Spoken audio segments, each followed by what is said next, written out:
Want more chills and thrills? Subscribe to the channel and get our most terrifying stories delivered straight to your inbox on our road to 1,000 subscribers.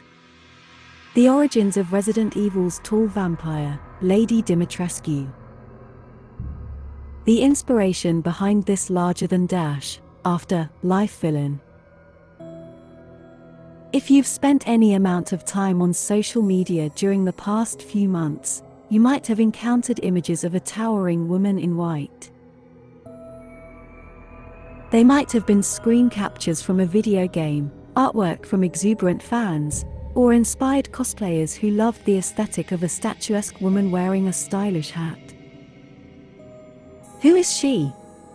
That's Lady Elcina Dimitrescu, a vampire from Capcom's Resident Evil Village. Who is Lady Dimitrescu? The 8th installment of the long-running video game series brings back Ethan Winters, a familiar face to fans of the franchise. The premise hinges on him traveling to a mysterious European village to rescue his daughter. Unfortunately for him, four monstrous leaders govern the village, one of whom is Lady Elcina Dimitrescu.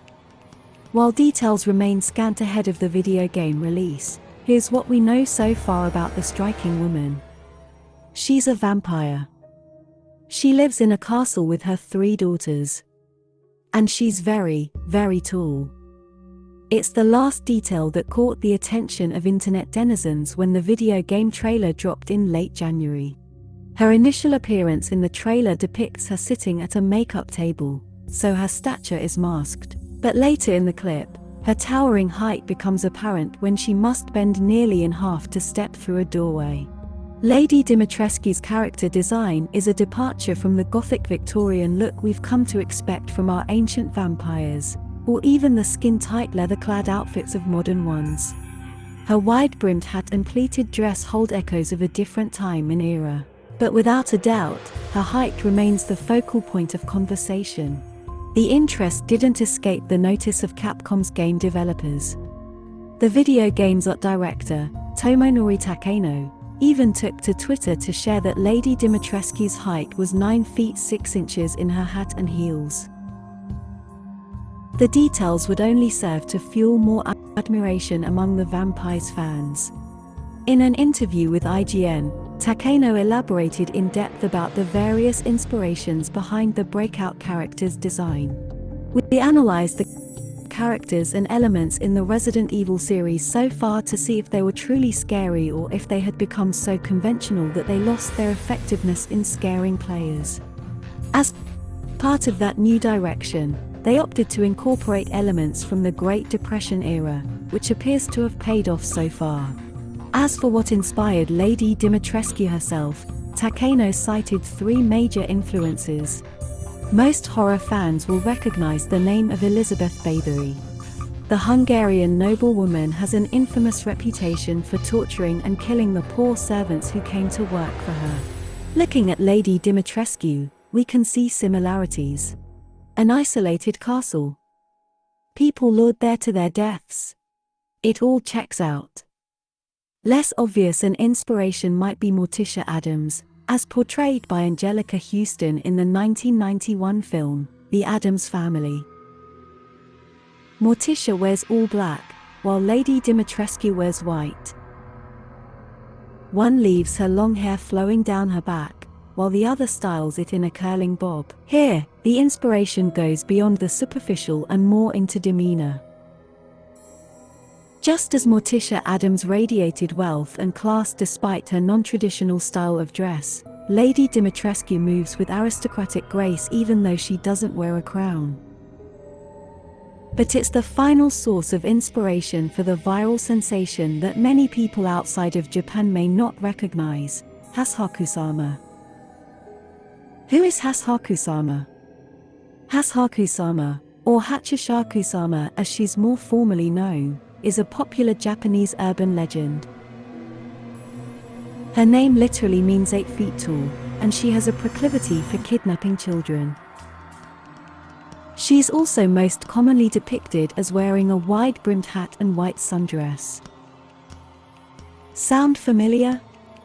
Like many Japanese urban legends, The story of Hachishaka-sama originated on the anonymous internet forum, 2channel.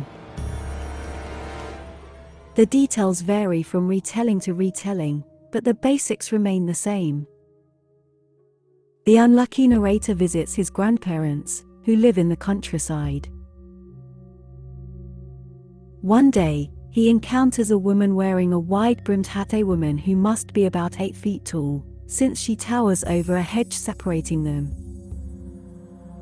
He also notes that she has a distinct po-po-po laugh.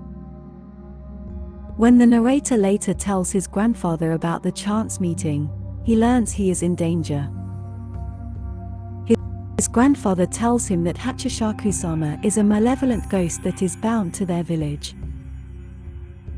Unfortunately for the narrator, she only appears to those she has taken a liking to. This is far from a good thing, because the people she likes die within a few days. The narrator's family members and other villagers work together to help him escape. Since Hachishaka-sama is bound to the village, he'll be safe if he can leave the countryside. Of course, doing so is easier said than done. Spiritual amulets can keep her at bay, but the effects are only temporary. They eventually fail under her persistent attack. In addition, she can mimic the voices of other people, so if the narrator isn't careful, he might mistake her for his own family members and be lured out of safety. Despite these obstacles, the narrator successfully escapes the village and, by extension, Hachishaka-sama. Victory comes at a price, though. He can never return to the countryside, which means he can never visit his grandparents again. This forced separation is devastating, especially in a culture where family usually comes first. Years later, when his grandfather dies, the narrator can't even attend the funeral. Here, the urban legend diverges into 2 major versions. In the first, the narrator receives a phone call informing him that one of the statues keeping Hachishaka-sama confined to the village has been destroyed.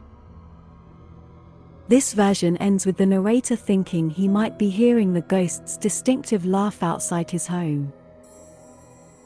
In the other retelling, the narrator receives a phone call from his grandmother asking him to visit since she's lonely after the death of her husband. Confused, he asks if that's a good idea since he was told to never return to their village.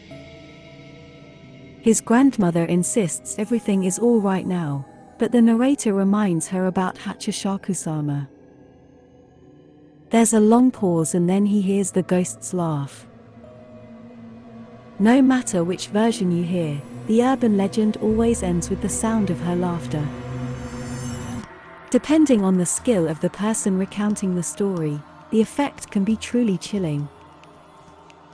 In many ways, that same menace carries over to Lady Dimitrescu. She's striking. She's stylish. She speaks in cultured tones, but when Ethan Winters comes in search of his daughter, she is clearly not his friend. Of course, fan reception to Lady Dimitrescu has diverged from the original Hachishaka-sama urban legend. Against all expectation, a creepy figure from a Japanese internet urban legend has transformed into a social media icon. Lady Dimitrescu may not be an exact analogue to the 8-foot-tall spirit from the original ghost story, but enough similarities remain to make her recognizable to fans familiar with the creepypasta. Who could have ever predicted that a made-up figure from the shadowy corners of the internet would be immortalized in a video game franchise? Perhaps this is a sign of things to come, and we'll see more modern internet urban legends find their way in other video games. Want more chills and thrills? Subscribe to the channel, and get our most terrifying stories delivered straight to your inbox on our road to 1,000 subscribers.